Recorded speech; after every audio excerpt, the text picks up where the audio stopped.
aware that we have a number of Ni kigomano gĩa kerĩ gĩa ataaramu wa ugima wa mwiri kĩrĩa kĩrathiĩ na mbere kaunti-inĩ ya Nyeri, muoroto wake arĩ kũgacĩrithia ugima wa mwiri gũkũ bururi-ini.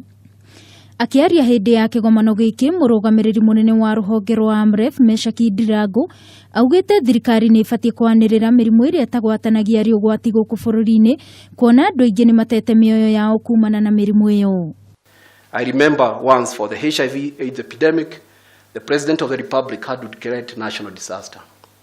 What stops us as a country from getting to that point where the President announces NCDs as a national disaster?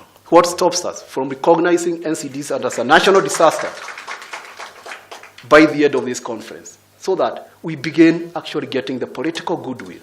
We begin putting this at high level so that we can have effective interventions and at scale. Mwena-ini wake, gavana wa Kisumu Professor Anyang' Nyong'o augĩte thirikari nĩ ĩbatiĩ gũtigĩrĩra kandi ya NHIF nĩ yatungatĩra muingi makĩria moria koretwo ĩgĩka nĩguo kũgacĩrithia motungata kũrĩ muingi. When I was in medical services, I proposed that we should transform NHIF from being a hospital fund into a health fund, National Health Insurance Fund. I hope we can still do that, so that we don't confine it to hospital. You see, NHIF just talked about if you go to hospital and you are admitted, then we come in. I said no. 75% of Kenyans go to seek health services as outpatients. This must be brought in. It might be important for the national government to make funds available to the other 43 counties so that we can begin to do registration.